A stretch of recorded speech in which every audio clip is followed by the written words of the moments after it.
Hey, what up? EOB, a recap of UFC 142. I want to say shout out to my boy Derek Jensen over at Twitter. You can find him at Grit and Metal for allowing me to pick Eric Silva and then count that as a win as opposed to what the UFC is counting it, which is a disqualification and a loss. So technically, I was 5-0 on the night.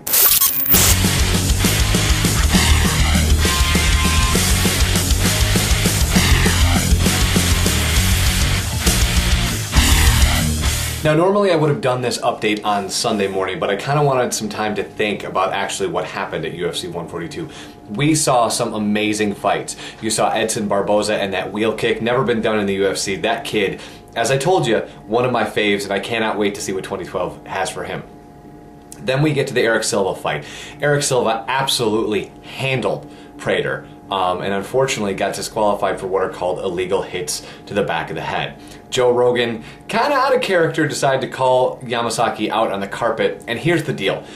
You may think you understand the rule, but nobody really understands the rule because there are two schools of thought and each ref kind of handles it differently. There's what's called the earmuff rule, which would mean anything behind where the earmuff would cover would be considered an illegal blow to the back of the head. Eric Silva clearly did that once, if not twice, although he was not really warned and it was very confusing how that ended. Then there's what's called the Mohawk rule. And the Mohawk rule is just that. Anything that would be covered by the Mohawk, most specifically the top of the head and then back in this area, would be considered an illegal blow to the back of the head. In that ruling, Eric Silva did nothing wrong, except he may have had one errant blow while Prater was moving his head.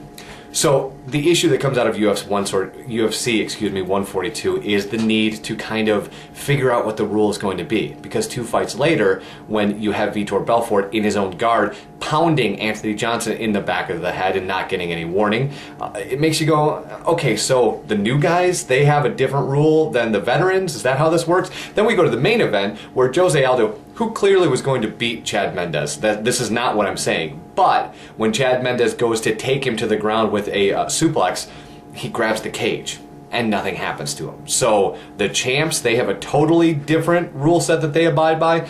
They've got to figure this out. It has to be easy to understand. If you think back to football, and this example has been used widely in the last couple of days, the Calvin Johnson catch last year in the Bears game that was some sort of weird non-catch because he fell into a net.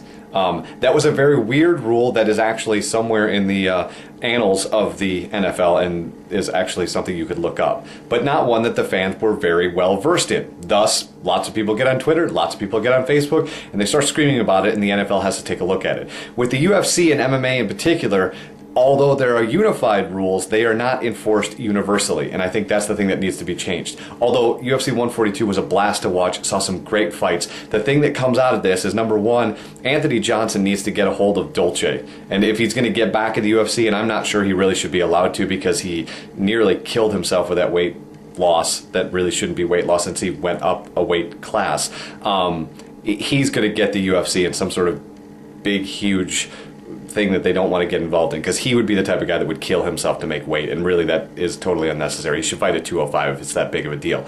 Outside of that, they need to figure out these rules and make it easy to understand, especially going forward in the Fox universe, because when you've got a mainstream audience, they don't have time to go research what the rules are supposed to be. They need to understand them easily, and the back of the head thing, is it this? Is it this? What are we doing? Grabbing the cage, is that a foul? Is that a point? Does nothing happen? They got to figure that stuff out. Other news of note, it looks like Cyborg not the only one shooting roids up, as King Mo was dinged for his bout in Strikeforce 2 weeks ago for doing steroids.